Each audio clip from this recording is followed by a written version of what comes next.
We're an island nation, drawn to the sea that surrounds us. For many, it's a playground. For others, it's where we earn our living. But the sea's unpredictable. It can change in an instant. And when accidents happen, they happen very fast. The sea is a dangerous place. If you don't respect the sea will bite you.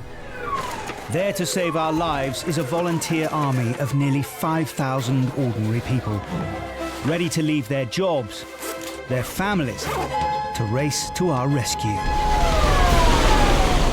It makes the hairs on the back of your neck stand up, to know that if it wasn't for you, that person wouldn't be here. They rescued me, but they also saved a mum, a daughter, a sister, a wife. Oh my God. To see someone disappear under the water right in front of you is brutal. It's absolutely horrendous. Equipped with their own cameras, My light flashing. Yeah, mine. the crews give us a unique insight into every call-out as only they see it. Right, there's another little wave. Speeding through the roughest weather, searching for people who may only have moments to live. Can you still hear me? For those who risk their lives, it has become a way of life. When those pagers go off, it's life and death.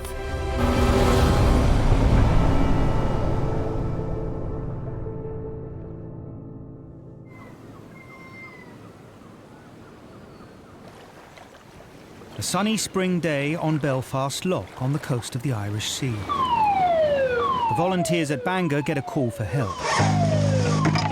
The Coast Guard has received several 999 calls from members of the public concerned about a group of paddleboarders being blown out to sea. Okay, everybody? Okay. As the crew ready to launch, word comes in that they're teenage girls.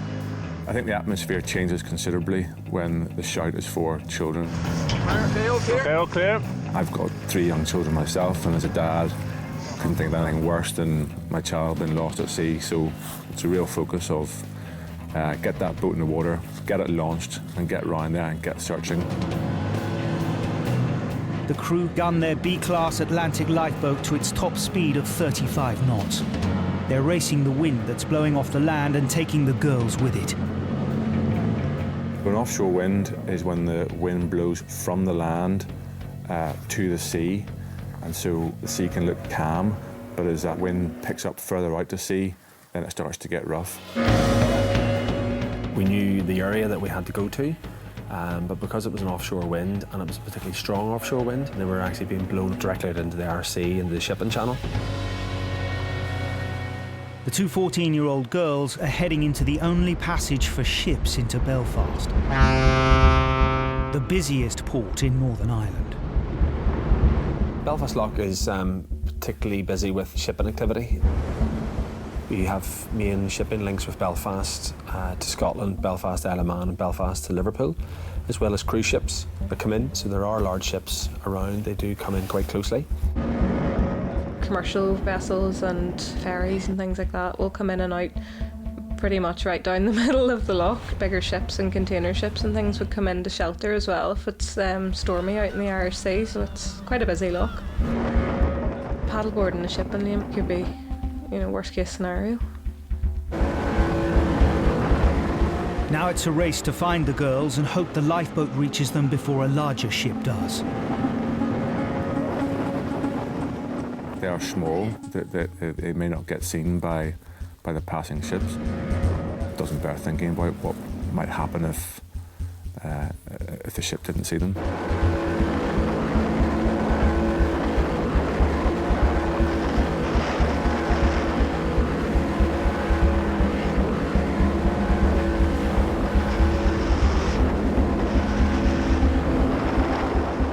Half a mile out from where the teenagers left shore, they spot a sailing dinghy. It's stopped next to the girls, waiting with them until help arrives. How many are there of you? 2? Go let the Coast Guard know. Bring them on board.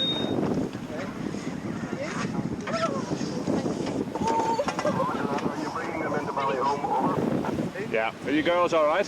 Yeah. Sure, not too cold? No, I'm fine. Okay, we're going to go and pick up your paddleboard. The crew confirms the girls are the missing teenagers, Jenny and Beth.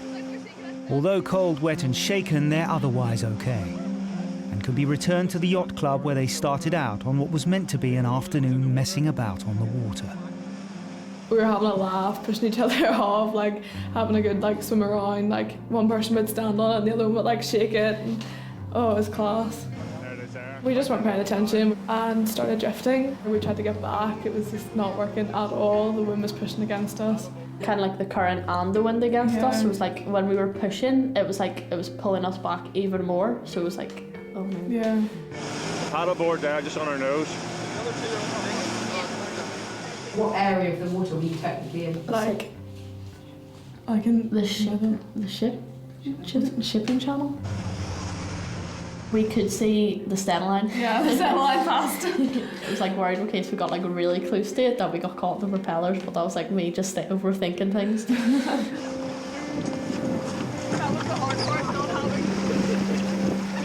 Yeah, well done. We saw the rig. Yeah, we just saw the big rig. We didn't think it was coming to us, and then they came over to us. We're like, yeah, hi. we just kind of looked at each other like, oh, here we go. Oh, we're in trouble. Is it that bad? I don't think they realised the danger they were in. We picked the girls out of the water and put them into the boat. Within seconds, the paddleboard was quite some distance away from the boat, so they don't realise how quickly they were moving away from the shore. The Coast Guard want one of your parents' mobile numbers, just so... Yeah. It was a very calm day. It was sunny. I would have said there would have been a light breeze here. It certainly wasn't a strong breeze. They thought it was perfect conditions for them to go and try out this paddleboarding, which they had never actually done before. The Coast Guard wants to just make sure that you're handed over to your parents, all right? She came home later on in the afternoon, and all she said was that they had been out in the water and they went out a bit too far and a boat had brought them in, but she didn't tell me what the actual boat was. Get yourselves out and get a hot shower. We didn't think it was that bad, and then we got home and our parents were like, oh, you could have died, you could have like ended up in a different country. It's like, oh, okay. Honestly, thanks very much. When I found out what really happened, this awful feeling just came in. I just thought, oh my goodness, like, you know, that's horrendous. Like really, like it was a full-scale rescue, you could say. All right, make this one quick here. So, I was just completely horrified and just thought, what could have went wrong? all right, quick as you can. So thankful, like, for them actually coming. Like, didn't think they would come for such a small thing, but apparently it's not that small. Right, everybody sitting comfortably and we'll take her back to Bangor. Yep.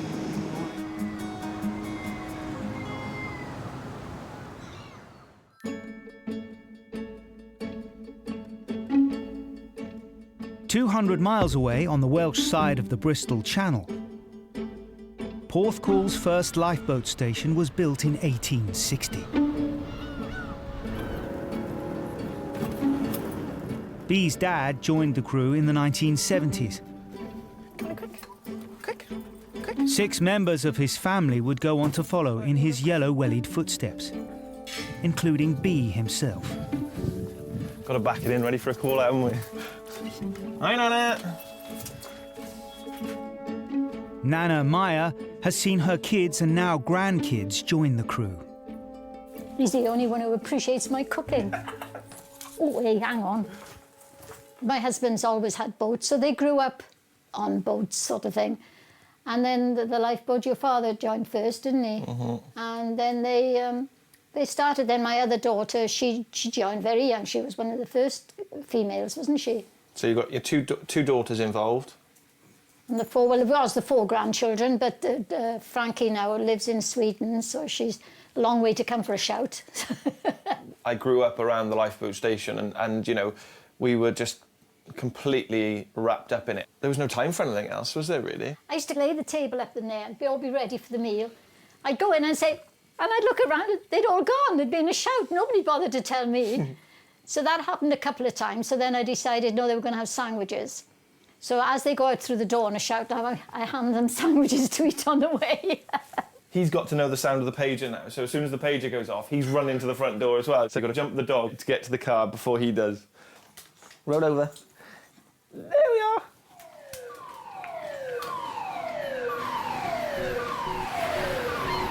On a warm afternoon at the end of July, the Porth Call crew are called out.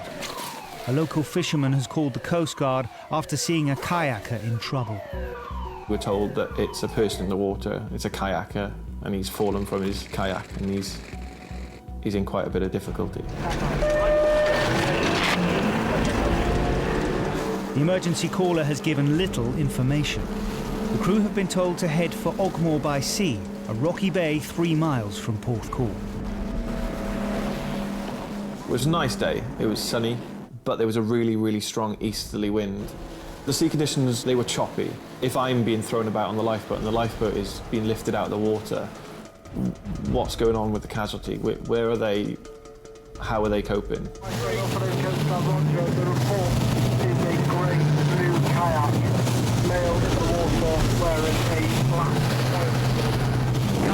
You have to consider what that person may do. They may think the best thing for them is to abandon their kayak and try and swim. But then you also think there may be a medical reason why this person can't get back into their vessel. So all of that is going through your mind in a very short period of time. What colour was it then? Grey blue. Grey blue kayak. The crew reached the search area in less than 10 minutes. The kayaker is nowhere to be seen. Trying to find a kayaker in the sea, the saying a needle in the haystack doesn't do it justice. You're definitely going to incidents like that blind, unless the Coast Guard still has contact with the first informant. The information could be quite sketchy. We were speaking to the Coast Guards constantly, trying to find out more information. We're about to find it. One more deep, drifting towards Porth Call.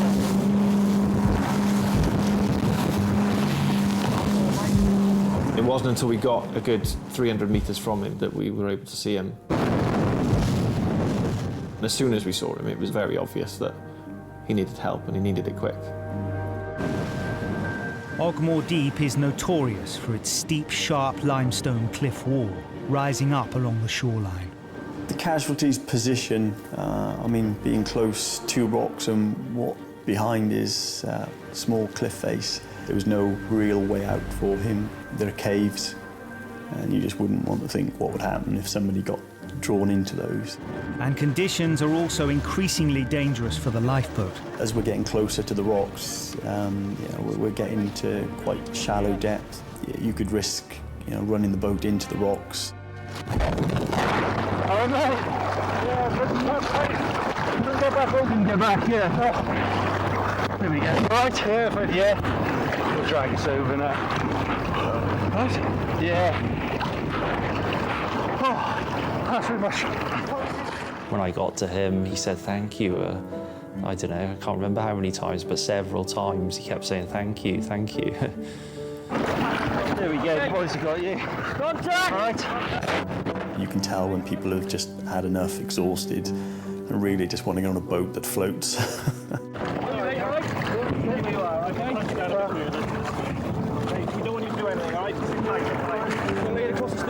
Yeah, across the back there, is that?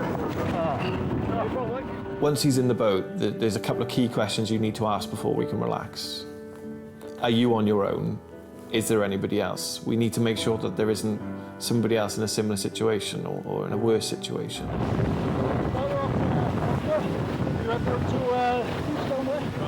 Today, there is someone else involved. The kayaker reveals he wasn't alone. He was out with his son. He got ahead of you and you couldn't catch up. But when he capsized, he lost sight of his son's kayak and has no idea where he is now. When you find out that there's a second person involved, that then becomes quite a serious incident. I think just on the side of caution, if one's got into difficulty, we would make the initial assumption that the other may be in difficulty as well, and we would need to start searching for them.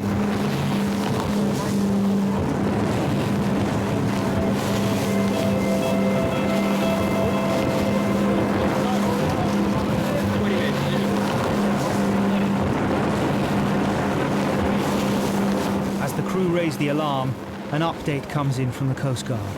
The kayaker's son has been found safe on shore.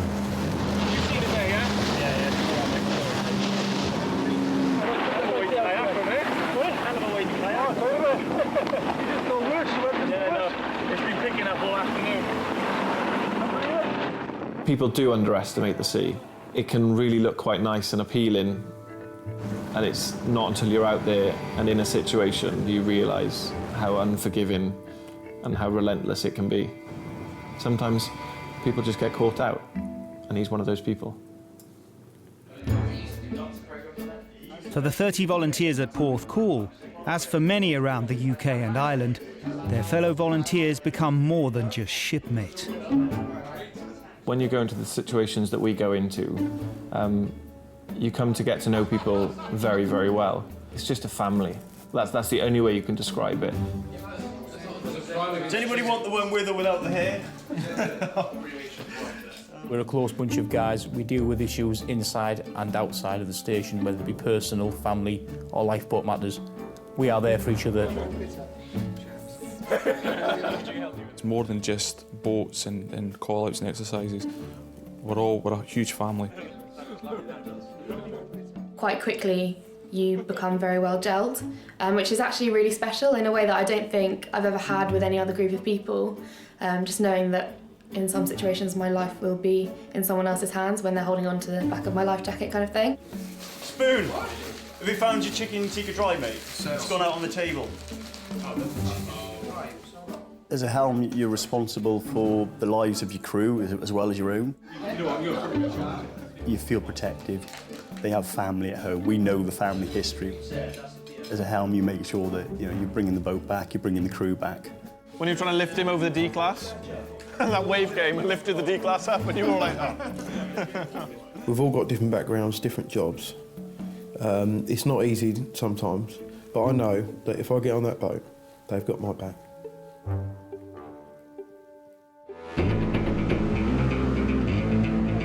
Spread across 238 stations around the UK and Ireland, there are 408 lifeboats ready to launch at a moment's notice. From the manoeuvrable inshore D-class to the latest £2.2 million all-weather Shannon. 10 different classes of boat all have their own unique life-saving capabilities. But the odd one out in the family isn't a boat at all. There are 4 rescue hovercraft stationed around the UK, in areas where tidal mudflats or sand mean the surface is too soft for vehicles and the water too shallow for more conventional craft.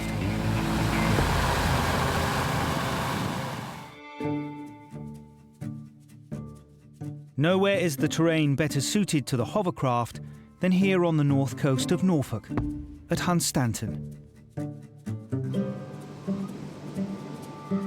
The tide can probably go out half a mile to a mile, and you get a lot of exposed sandbars and mud flats and marshes and areas like that, and obviously you can't get a boat there because there's no water. So the hovercraft is perfectly suited to be able to fly in, land there and help.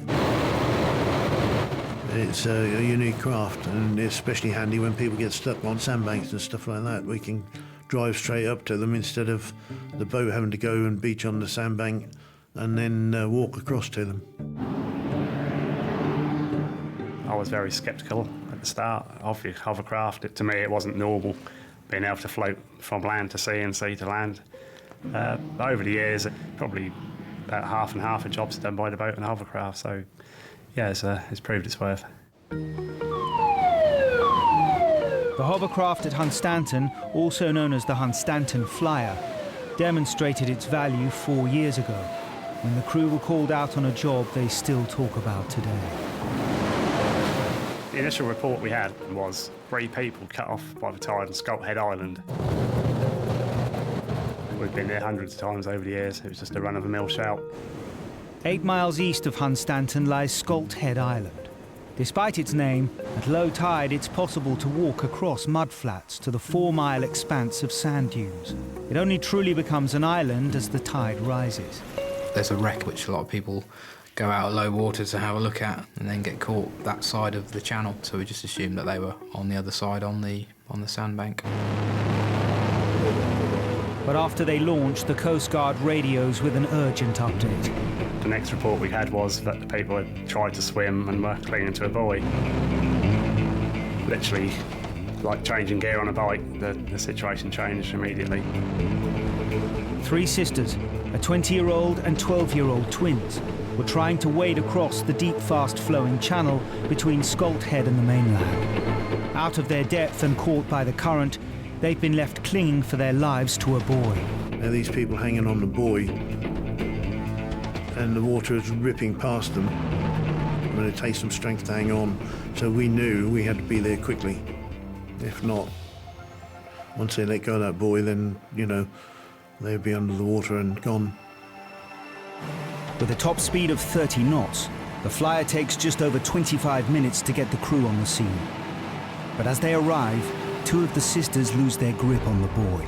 From having one group of casualties, shall we say, all of a sudden we've got 2. 2 have been swept down the tide quite rapidly, and one's still clinging to the buoy, and we don't know how long she's going to cling for. With all 3 girls in immediate danger, the crew have to act fast. Michael jumps in to get the 12-year-old clinging to the buoy.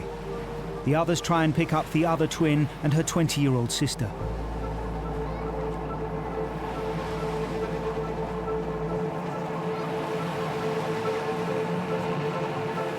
The crew pull Molly, the first 12-year-old twin, on board. When I was clinging onto the buoy, I felt like I was just going to die. It kept going in my head, like, I'm going to die, this is my last time. Zoe's our older sister, so she was sort of trying to protect us, but she was just so weak that she just lost her grip, so I could either hold back onto the buoy and lose Zoe, or just let go. So I let go of the buoy, and then just was holding Zoe up. While I was just sort of carrying us away from the buoy and Daisy. It was like pummeling us, and it was bruising us and hurting us. I just thought, this is it, we're done. Zoe and Molly's twin Daisy are still in the water.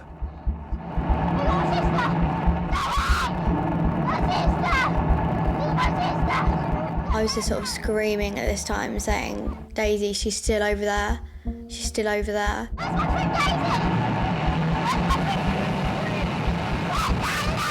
Me and Daisy have sort of always been a unit, been together, Molly and Daisy, Daisy and Molly.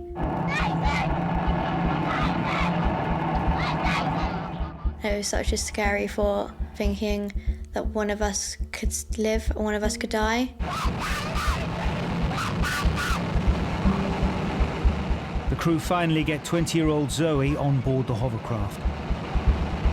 The 2 sisters safe in the lifeboat have no idea if Daisy managed to hold on to the buoy, or if Michael, swimming against the current, has been able to reach her.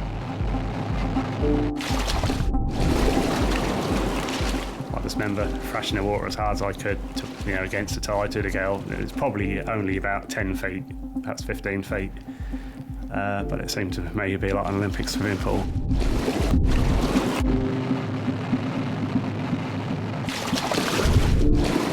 Got close enough, grabbed the girl's hand, she let go and sort of clung herself onto me.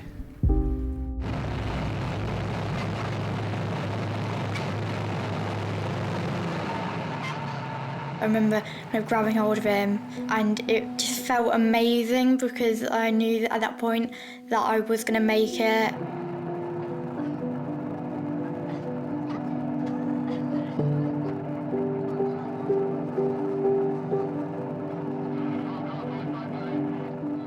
Another crew member reached out his hand and he pulled me up, and then Molly was already on there, and so it was another wave of relief that she was okay too.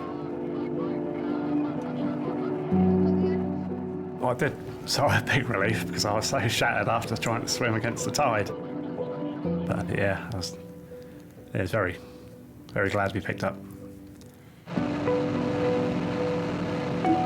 All three sisters are safe on board. Even just a few seconds later, it could have been a very different outcome. It was just pure joy that they were safe and they was with me, and I wasn't the only survivor. My sisters were all together. I felt safe and happy in their presence. If the RNLI had got there later, definitely me and Zoe would have died. Daisy may have managed a bit longer, but me and Zoe, without an aid in the current any longer, I think we'd have been gone.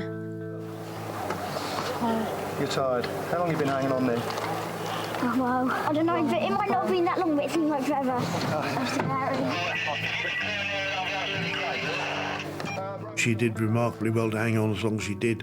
Must have been superhuman strength to, and you know, knowing you got your sisters with you, brought them out on the day out, and this has happened, you know, you would hang on for dear life. Don't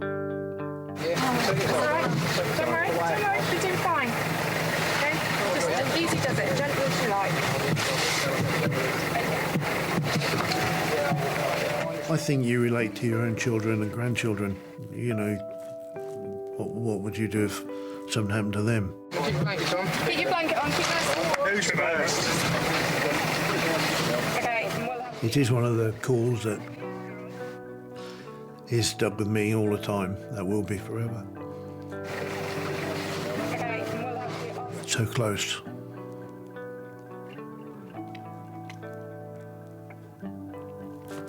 That was so close.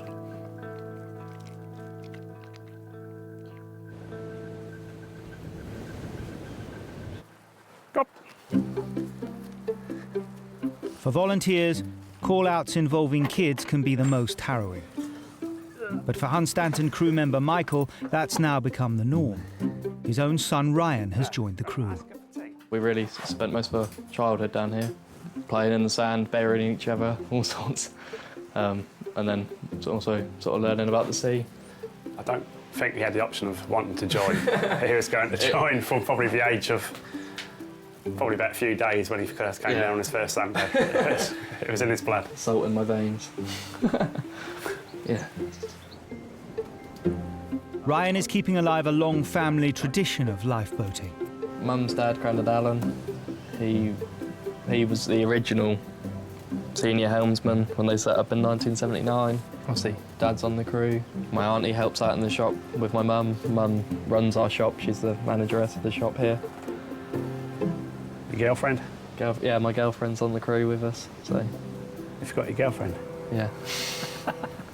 It's a big part of our family life, isn't it, really? Yeah, massive. We put a lot of time into it. Is he, like, still your baby? No, it's not my baby in the slightest. Like, he's my son. If he's on the crew, he's part of the crew. He doesn't get any... Doesn't change, different. does it? No, not at all. If we jump on a boat, he's sitting on the seat, you expect him to do his job, as with any other crew. But obviously years ago, we used to sit and make sandcastles together. Now we go to the pub and have a pint instead. Yeah.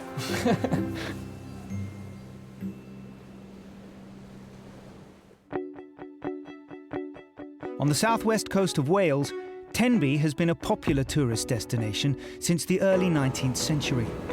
When the Napoleonic Wars prevented the upper classes from embarking on grand tours of Europe, resorts and bathing establishments suitable for the highest in society sprang up closer to home.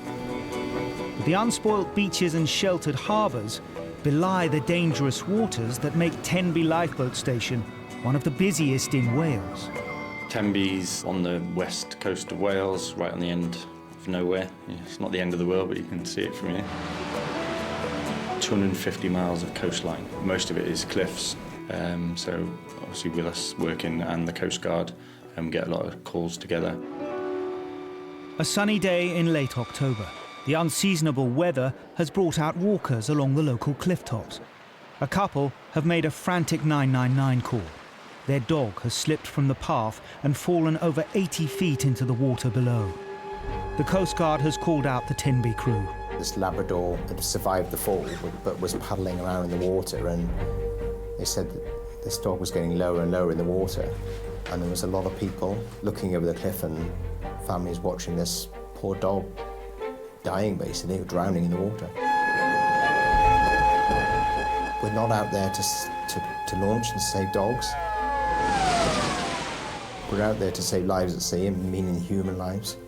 But when they started saying that there was people getting very close to the edge of the cliff and there was other people looking to enter the water, that's when a lot of people drown. Possible reference is 994953. The name of the dog is Spice. I say again, Spice. Over. The Tenby crew are equipped with an all-weather Tamar-class lifeboat, one of the most sophisticated in the fleet. And with a top speed of 25 knots, they arrive in under 10 minutes. Where is the dog?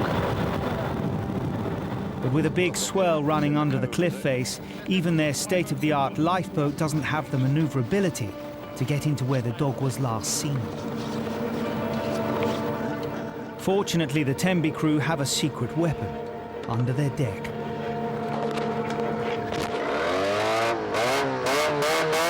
The Y-boat is an inflatable lifeboat designed for rescues in the parts that other lifeboats can't reach. Matthew and Andrew are sent in to search the bay. Down in there? In that cove there? My initial thoughts were there's no chance that a dog is going to survive an 80 to 90 foot drop. I was a little bit apprehensive just because I have a pet myself and I didn't really want to see another animal in distress or dead. You just prepare yourself for the worst. Onlookers are still peering down over the edge of the cliff. There were people pointing and shouting. They were sort of beckoning us down to where they could see the dog. Down in there? In that cove there?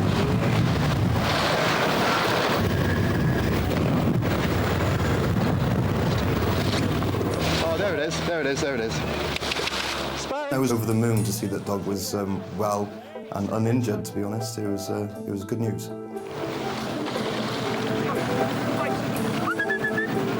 Spice! Seemingly no worse the wear for his fall, but wary of his rubber-clad would-be rescuers.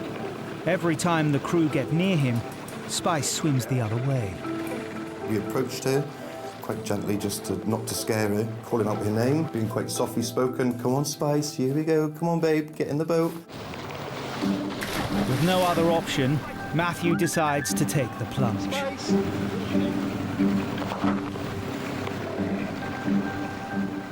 As I swam to the dog, it kept turning away and swimming away from me, so I just grabbed the back of its neck and sort of dragged it back to the boat. Luckily, it didn't bite me. Luckily, it was quite happy to see us. Ready?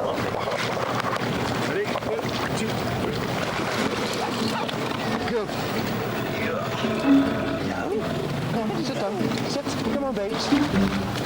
Come on, sit down.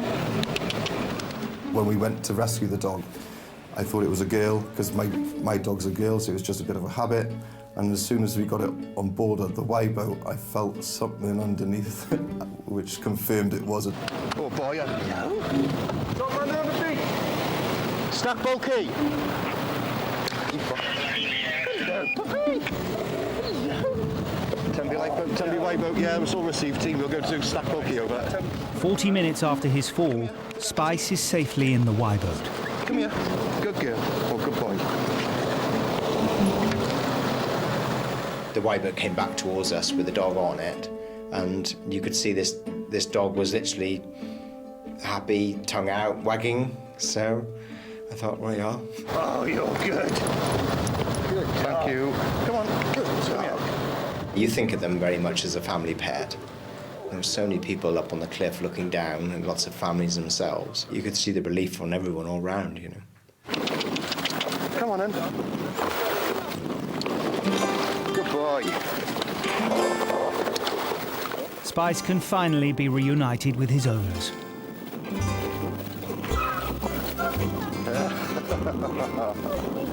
More than welcome, more than welcome. Have you got his lead? Yes, that is 100% going on, never coming off. You doing, John? Yeah. Yeah, you absolute spanner. You look alright, don't Put you? up, you're strong, isn't it? The dog was ecstatic. The tail was wagging and then off she went. She was over the moon. Thank you so much. You're welcome. All sorted. Back to work now. Happy dog.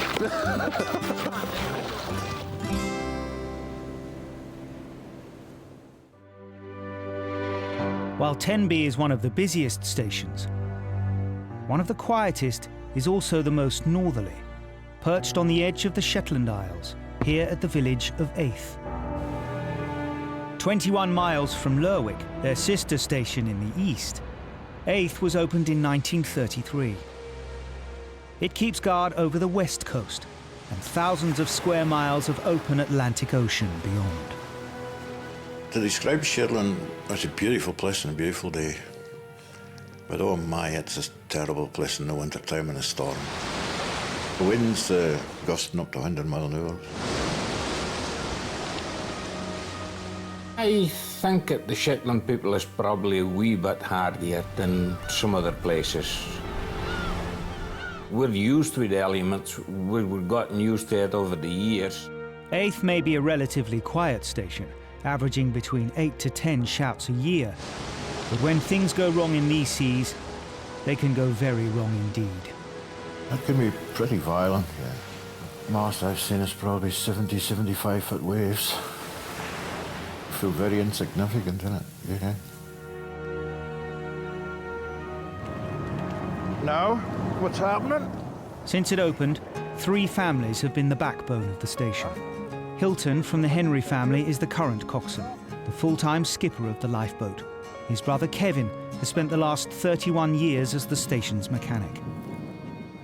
Here in Aith, you grew up with a lifeboat, you knew it, you didn't have to go and look for it. It was part of your life, and if you were an able-bodied boy who liked the sea, first thing you did was join up when you became age. Been far today? No, I'm not been far. Hilton and Kevin joined as teenagers, following in the footsteps of their dad, who also held the position of coxswain. Though the institution's unwritten code meant they didn't all go on shouts together. You wouldn't overload the boat with too many of the one family, just in case it went wrong. If anything did happen to the lifeboat, then you wouldn't be losing 3 out of a family. But since their dad retired, Hilton and Kevin have been on nearly every shout together. One, in August 2013, made headline news.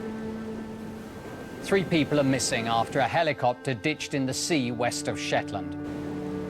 It's thought the helicopter was carrying workers back from an offshore platform. Its onboard life rafts were found nearby, empty. 15 people have been rescued and taken to hospital. The hunt for 3 more is now getting desperate. The searches will continue throughout the night.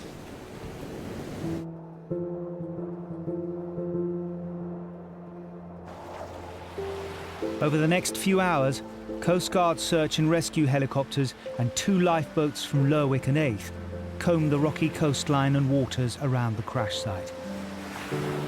It was very shocking, really, to see the wreckage. You knew what had happened, but when you see it, something that had been flying a hour or 2 before was now completely wrecked, upside down and smashing against the shore. It wasn't good to see. 4.5 hours after the crash, 2 bodies have been recovered, but 1 person is still unaccounted for. The Aith crew are requested to search the wreckage of the helicopter itself. You knew by that time there were only 1 person missing, and there was a chance that person was inside there, so you had to treat it with respect. We decided, well, if we can do anything, let's try to get this wreckage off the shore, because it was disintegrating in front of our eyes. The first plan, attach a line round the helicopter's wheel. But with the wreckage so close to the rocky shore, it's too dangerous to get the lifeboat alongside. Hilton has to resort to plan B, send in 2 men in the small inflatable Y-boat. Battling the wind, the sea and the helicopter itself, all pushing them towards the rocks, the two crew finally hook the wheel. We got the rope on and passed it back to the lifeboat, and we just stayed in the Y-boat and moved clear a bit, and they started to tow it very slowly away from the shore just to get it clear of the rocks. So it was very obviously vital that they could keep the wreckage intact if they could. Well, it was a relief once that we got into sheltered water. We held it until the Coast Guard arrived at 5 in the morning. We passed over the line to them and they held on to the wreckage.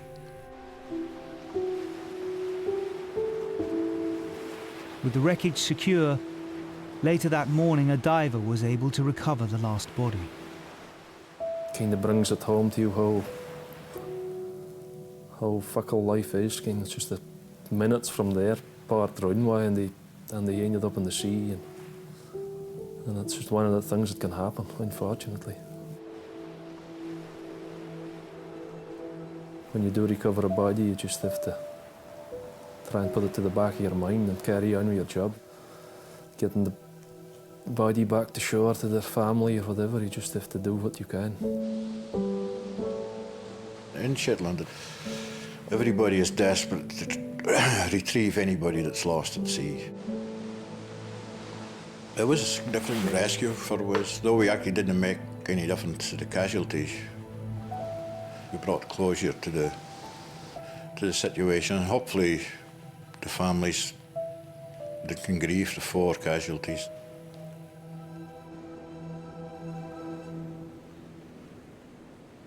This way.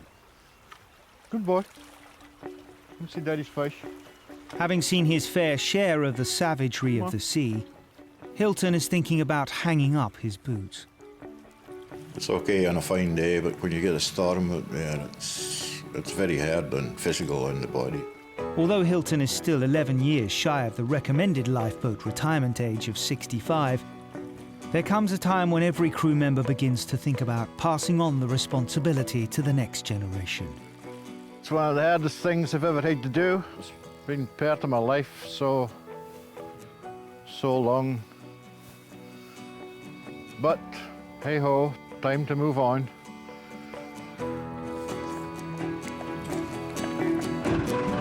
After nearly 40 years, his brother Kevin has already left the 8th crew due to ill health.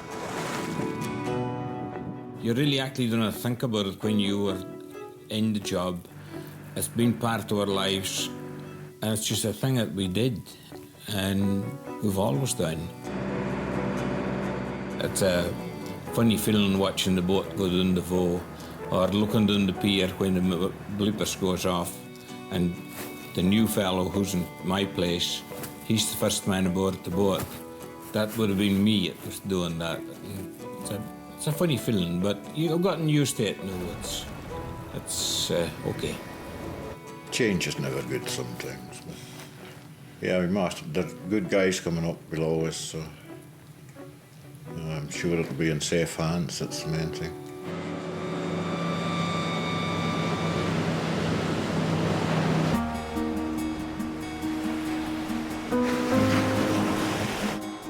Back at Bangor in Northern Ireland, one of the longest serving volunteers here is John Bell. For the last 23 years, when he's not on a shout, he's been serving up legal advice to the local community. No, you could roll it to the far side of the hull there if you want.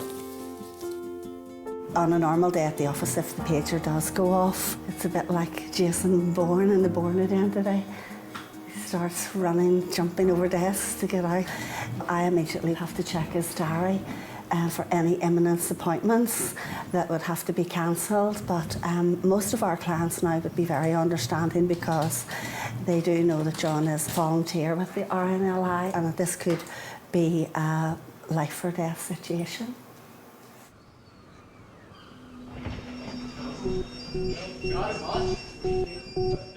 A June day in Bangor.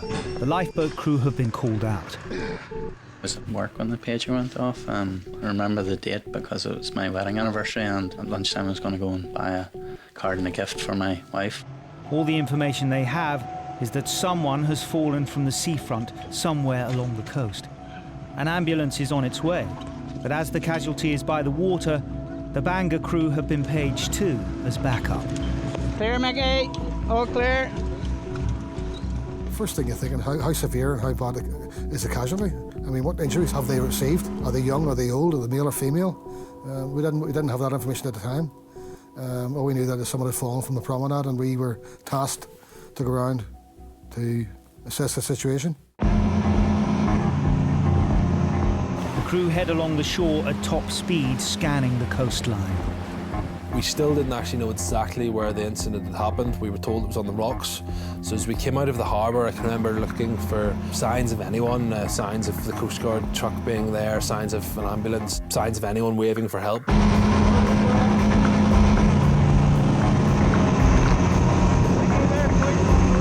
3 minutes after launching, they spot an ambulance. On the shore below is the female casualty. What are you? Where the houses start? The very start of the Esplanade, the main house. And we didn't know what we were going in to do, how we could help. We still had no idea what was wrong with her, so what we were going to go in and do. Mickey, come on in here, it's Sandy. On in, Mickey. Okay, go on in. You're all right, Mickey?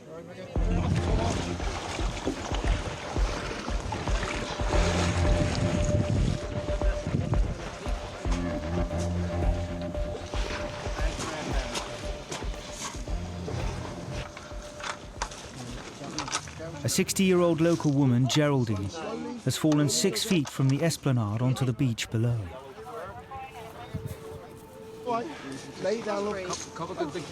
My phone rang and it was my mum, and all she said on the phone was, "Tricia, I've had an accident." I never heard her like that before. It was the fear in her voice. You know, she was frightened. Just shouted for my son, "Come on quick, Nanny's had an accident." No time even to get shoes. He came running out in his bare feet, and we were with her in around 10 minutes. So Geraldine, we're going to roll you back onto this metal stretcher, all right? The casualty was on her back, on like quite large sort of stony, sort of shingly type stuff, and was in a tremendous amount of pain. 3, roll. Okay. I think it's the way she'd fallen was the problem. She'd fallen very badly. If she'd been a lot of 100 yards down the beach, she'd have fallen on the sand. But just where she fell wasn't a good place to fall. Nice. Seeing the amount of pain she is in, then you actually realise this woman has a serious spinal injury. Geraldine, I'm Gillian. I've arrived with the good stuff. As the ambulance crew work to stabilise Geraldine, concern is growing about her condition. Anybody falling from that height could have spine injuries, head injuries, leg injuries, so it could be bleeding internally. This lady can't lie here for too much longer. You know, we need to evacuate her and take her to the hospital for proper assessment. You tell me where's the worst pain? In your back, okay? But getting Geraldine off the beach is no easy task. With possible spinal damage, any unnecessary movement risks more serious injury. You okay, Geraldine? And between her and the ambulance is a vertical wall. The only way up is a narrow set of steps 100 metres away. Oh, somebody else is coming now. Everyone was working to stabilise Geraldine and to make her as comfortable as possible. Okay, Geraldine? I was trying to reassure Geraldine that she was okay and that she was in good hands and that there was a great team of people there to help her. You starting to feel that, Geraldine? Get up. Yeah, should be doing something, I would have thought now. Not giving you plenty. While all of that was going on, we were trying to decide what was the best way to then transfer her to the ambulance. Even tiny movements were so painful that trying to walk up the beach or to walk up sort of through the stones and the rocks or to try and hoist her up, the risks would have been quite great. The emergency services need to come up with a plan to get Geraldine into the ambulance as fast and safely as possible. All day. Do you want to put her on our boat, guys? The slip here at Ballyholme, just where the wee battery is, there's a gangplank coming down there. That's where we'll bring her to there. And then it's nice and easy and gentle to bring her up, okay? We'll go there. You go over there, yeah. Brilliant, yeah. It'll be handier than going along here. John's plan is to evacuate Geraldine on the lifeboat and take her to a nearby jetty where she can be smoothly transferred into the ambulance. Geraldine, I've got your hand, okay? And we're going to go gently just into the other stretcher. 1, okay? 2, 3, left. There we go. Geraldine, that's it. That's the hard bit done, okay? It's now down to the Bangor crew to get the casualty to safety. But every small movement is agony for Geraldine. You're in the stronger stretcher now, Geraldine. Okay, you're fine. She was scared, and I can remember John just holding her hand and reassuring her. You're fine. Just squeeze my hand, you're good. Okay? Even as a child, you go straight to your mum's hand. So she went straight for John's hand, and John was reassuring her that everything's going to be okay and we're all here to help. What we're going to do now in a wee second is we're just going to carry you gently down and we're going to lie you across the back of our boat, and then we'll go nice and smooth just over to the slip where it's nice and gentle to carry you up, okay? Alright guys? Okay. Ready? Left. 2, 3, left. Okay, Geraldine? Keep it level. Okay.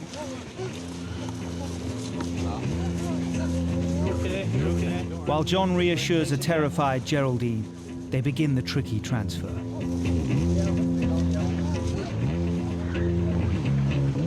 Let's just hold while Richard gets Okay. my foot. You alright, Geraldine? I still got your hand, Geraldine. You're just going to lift your feet up a wee touch, okay? You okay, Geraldine? Lift a wee bit. Okay, let's just hold while Richard gets Okay. 1, 2, 3. Just gently we'll slide it across, that's it. Geraldine, I'm going to let go of your hand. I can't reach, Pat. I'll get it in a wee second, okay? We're just going to move you. Keep going. That's you. Okay. Okay. Okay, Ian? You guys are, I'm going to... Helmsman Mickey must get Geraldine the few hundred metres to the jetty. But he's more used to using the lifeboat's 230 horsepower to punch through rough seas. And this is a delicate manoeuvre. Being in the helm, I've got to look at all the dangers that may be there from a point of view of everybody on board the boat, the casualty position. What may be coming behind me? Is there anybody else at sea behind me? Waves coming in, and basically manoeuvre the boat in a safe speed and manner. When you're transporting somebody with potentially a life-changing injury, that could be that lady in a wheelchair for the rest of her life. See?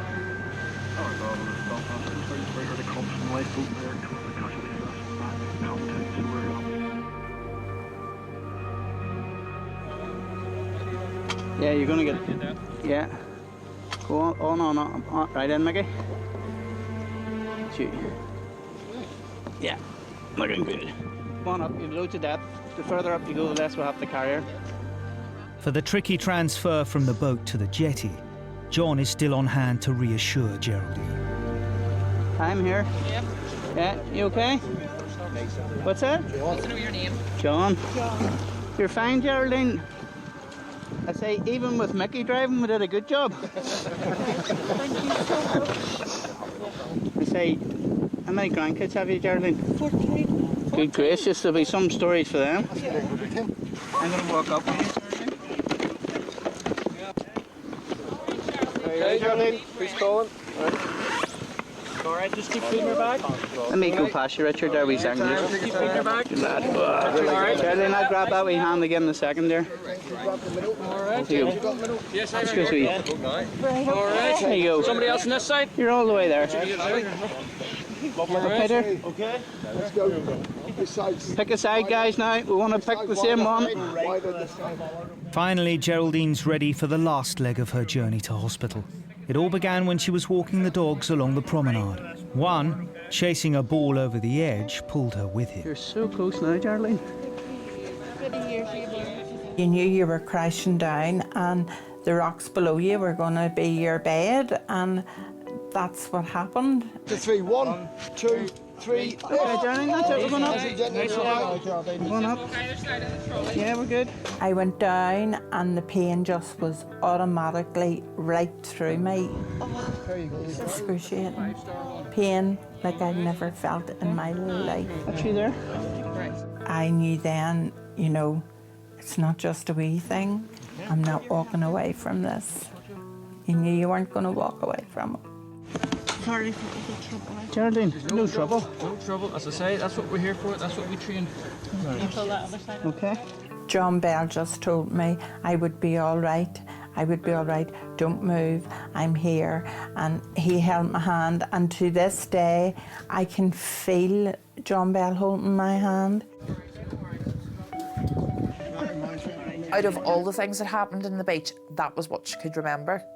You know, we had to fill her in on bits, but that was what she could remember was John Bell's hand.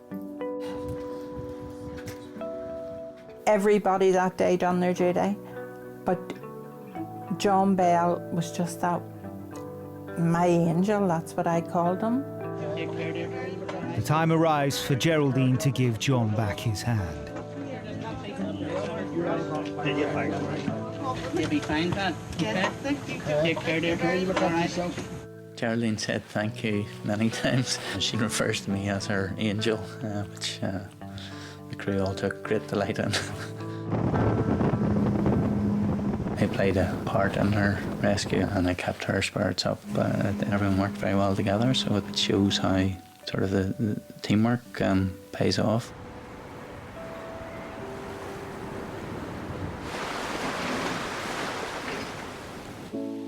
Geraldine's fall fractured a vertebra in her back. Her short trip on the Bangor lifeboat was the beginning of a long road to recovery.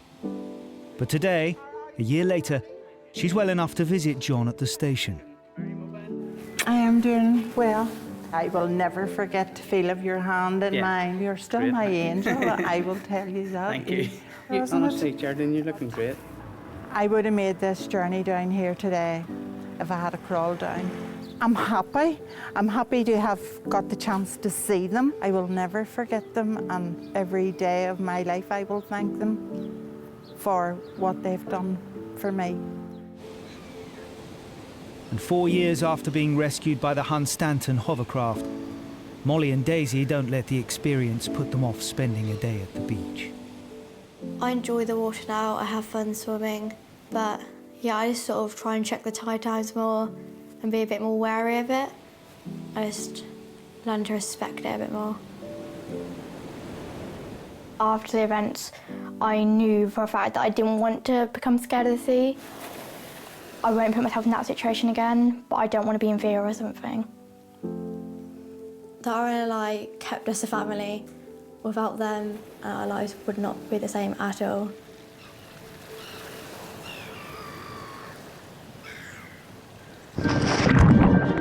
You could see on everyone's faces that they were all panicking for their friend.